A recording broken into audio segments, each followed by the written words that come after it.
What is the Brooklyn Conservatory of Music? We are a community music school. We have a music therapy program. Through outreach, we have a Suzuki division, which is one of the most wonderful Suzuki divisions in New York area. We have our Music Partners program, which provides music education in all of the boroughs.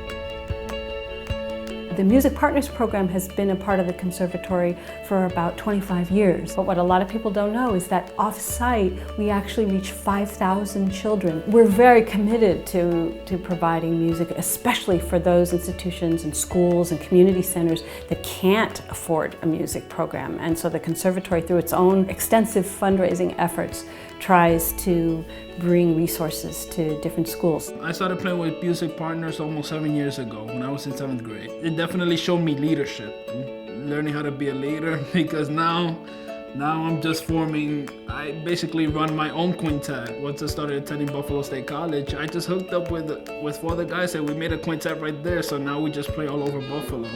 Edinson very quickly distinguished himself as someone very, very special. He's very motivated, his family was very, very supportive, and he was very present. Always came to class, very motivated, interested in learning lots of different instruments. He would bring, scale sheets and patterns and all the typical things that you give a student at his level. He would bring all the stuff and he would throw it up on a music stand and practice in John Coltrane's music or Lee Morgan's music or Wayne Shorter's music.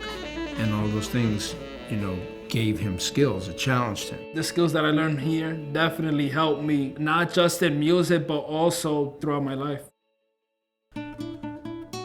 Dr. Suzuki, his message was that music polishes the heart. And his main concern was that by pursuing the study of an instrument, you're going to become a better person. Dr. Suzuki had the breakthrough realization that all Japanese children learn to speak Japanese. And people said, oh, well, of course they do. But what he did was he said, well, music is a language. And so if all children learn to speak their native language, we can apply those exact same principles. The Suzuki parents are the greatest people ever. I mean, they are really all in. And they come to 2 lessons a week, a group class and an individual lesson. And then they work with their kids every day at home to make music just a normal part of their life. As a dad, the greatest thing in the world is to watch your kid filled with joy and be excited and happy doing anything. And it's just been the most enjoyable journey to experience the world a bit through her eyes and ears, how she hears music in everything. I've learned a lot. I know how to read music really well.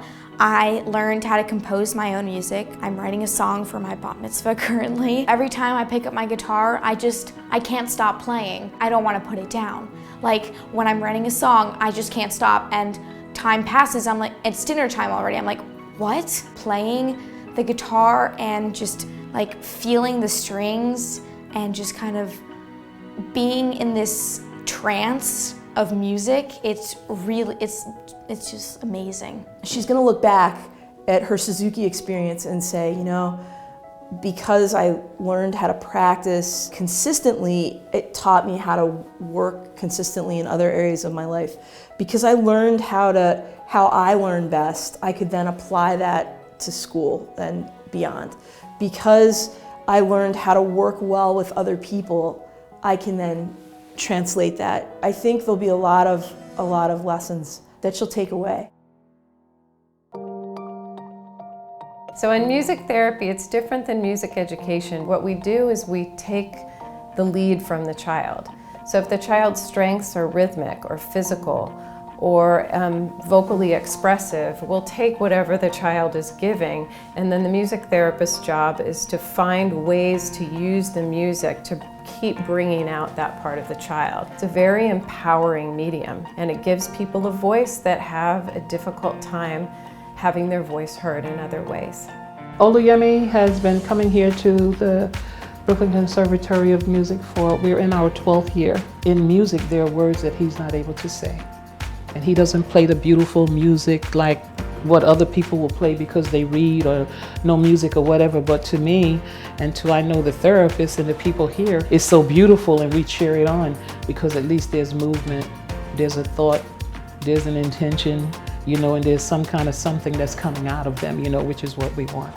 For Olu in particular, music is his passion. So, I mean, we're using something that's an interest and motivating to him. And now he's really listening to the music as a whole, and he's really starting to be able to jam together. It's been really exciting to see him be able to hear what's happening and also carry out his own ideas at the same time. I mean, that's pretty sophisticated skill. Music therapy, to me, is food for the soul, because it has helped me, not only in helping him and with his behavior, learning how to concentrate, learning how to listen. I mean, there's a whole list of things. What I hope that Olu takes away from the conservatory is just how strong and capable of an individual he is. He'll sit down with me in my office and we just have a conversation, and he's got goals and he's got dreams, and I feel like if we can help him to achieve those goals and dreams, we're just this piece on his path, and I can't wait to see where he goes. When it comes to music, we really have a little bit of everything, and what we do is we bring everybody into one place and we make sure that there's a lot of cross-pollination. This is a place for music, and it's a place for people to come together.